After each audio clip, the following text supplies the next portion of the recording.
Hey everyone, John Lang, Wash Life, Wally's Professional Services. How the heck are you? So I'm over here we've been working on this proportioner build, soft wash build. So I didn't have a soft wash system before, so I'm doing the soft wash build and adding a proportioner into it. I'm stumbling across a lot of issues and a lot of things I didn't really think about or understand. So way behind on this, and really going to work hard on it today because we got a big roof cleaning job coming up in 2 days, so the time is crunching. I wanted to post this video about hoses and hose reels and which ones you should pick when you're starting your power washing business. It's real easy to get carried away and fall into the hype of things when it's not necessary. So this is what's left of my original build. Slowly but surely everything's been getting transferred over to the trailer. We used to have the tank and then another reel here for the garden hose, but that stuff's over on the trailer. Here's our power washer. This is a $800 power washer. It's a direct drive Simpson 4 gallon a minute, 4200 psi. If you Google that, you'll find it. I know on Pressure Washer Direct, this thing is $7.99. So you can't go wrong. It's made us a lot of money. Pump comes with a 2-year warranty. So if you blow it in your first year, you can get a brand new pump. That's what we did. So this thing's still running till the end of it, for this season. It's still going. Don't know how much longer we got. Anyway, this is the hose reel that I started off with, and the hose. This is the cheapest hose I could find, and the cheapest hose reel. So keep it, if money's tight, just get the cheapest stuff you can get. And if you can't afford this stuff, it's not a deal breaker.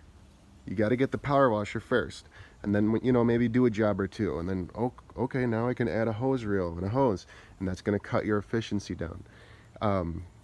This hose reel is a general pump. I think it's a 150-foot hose reel, and I got 150 feet of hose on it, and 150 feet of hose has been able to wash every single house that I've come across. We might have to adjust the truck a little bit sometimes on bigger homes, but it's definitely doable. This hose reel still has not broke. This is like a $100 hose reel, I believe, and it's a tank. It's a tank. So I'd go with that. I'd go with that if you're starting off. Now, let's say you are maybe heading towards retirement, or you came up on some cash, you got some money, and you want to get something nicer. You just want to bite the bullet, invest in something nice, and have it for a long time. These Titan reels are cool, but I'm not impressed with them. I fell into the hype of these. Everybody says Titan reels, Titan reels, Titan reels. I spent $460 on this reel and $300 something on this reel, and this is just a garden hose reel. I would never do this purchase again. I'll tell you why. I would rather just use the reel to reel up my hose and not have it connected to the reel. So I pull out the hose, and then the hose just ends up falling off of the reel, and then I'd take that end and screw it onto whatever I need to screw it on or connect it. I would basically just use the reel to hold the hose. That's the only reason I would use a garden hose reel. It's just, now I have it, so I have it, and I have it hooked up and plumbed correctly, but it's not necessary. It's overkill. And there's another thing with these Titan reels. There's a design flaw to them where the handles just keep falling off. I'll show you. So you're reeling. This thing doesn't want to spin. This black part, it doesn't spin. So it literally, when you're cranking the reel, when you're reeling it up, you're holding on, and this is just spinning, and you just literally will unscrew it. And I don't care if you say thread lock or whatever, because something's going to spin, so you're just going to break the thread lock. It's kind of like if your hand is basically being a wrench by holding onto this. So if you can break a bolt off with thread lock with a wrench, you're going to break it off with your hand. So thread lock's not going to fix this issue. Yeah, it just doesn't make sense. It doesn't make sense. The only way I could figure out how to fix this would be shaving off a part of this so the black part's not so wide, and then maybe the black part would freely spin.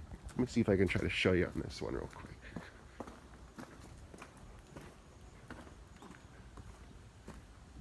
See this black, this spins. So when you're reeling, it spins.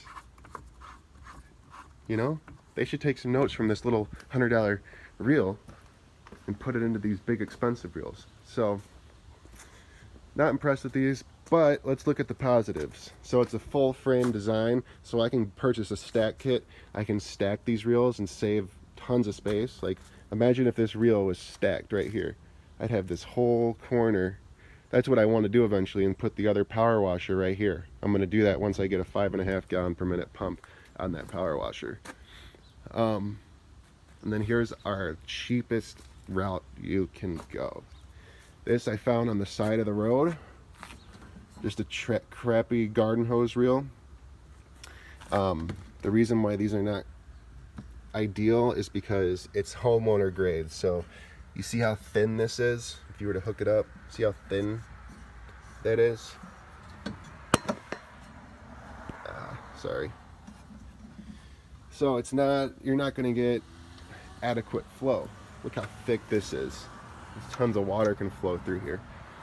So it's not gonna feed the machine as well.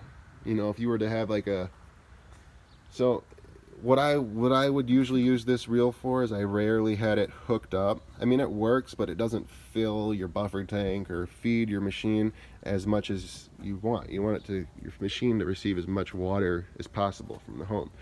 So what I would do is just use this reel to hold the hose. It just basically was a hose holder, and then, you know, we would reel up the hose and then unreel it and hook it up, yada yada yada. So that's how that would go. So that's hose reels 101. I hope that helped. Hose reels and hoses. This is the gray non-marking hose. It's basically just it's nice.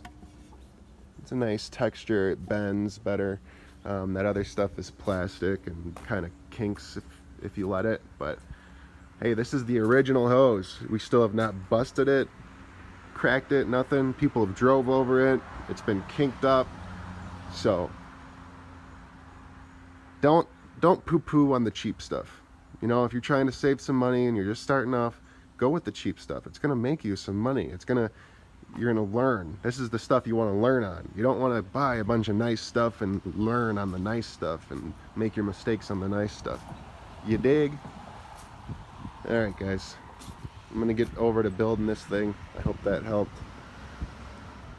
Hey guys, thanks for watching the channel. If you aren't already, please subscribe and like the video and drop a comment. Show me you're watching. Show me you're there. Show me you're alive. Ask me some questions. It gives me ideas on what to post for my next video.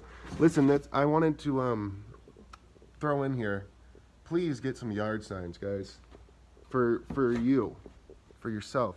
Yard signs are some of the best marketing you can do. Besides referrals is probably the #1. You need to be blowing your customers' mind and following up with them and asking for referrals. But doing some door hangers and yard signs is like one of your cheapest marketing routes when you're starting off. You know, you can buy 1,000 door hangers or postcards for like $100. And these yard signs right here, admit it, these are some of the best yard signs you've seen around, especially if you're into the forums or you're on any Facebook pages. These are really, really clean yard signs. And we actually got some brand new ones made up for gutter cleaning, roof cleaning, all sorts of things. I work with a designer and we've created some really, really cool eye-catching templates, stuff you've never seen before, and the price is right. It's like 10 to 12 bucks a yard sign. Super big, super eye-catching. That's what you want. You don't want to just be another little tiny yard sign sitting in a yard. That's not the route you want to go. Always remember to be portraying yourself as a high quality company, high service, very professional. You don't want to look like the company that takes shortcuts and does things cheap. When it comes to marketing material, you want it to look professional and high grade. You don't want to be printing stuff off of Word, printing stuff off your printer at home, throwing paper on people's doors. You don't want to be doing 50 or 100. You want to be doing thousands and really go hard with this. Trust me, it works.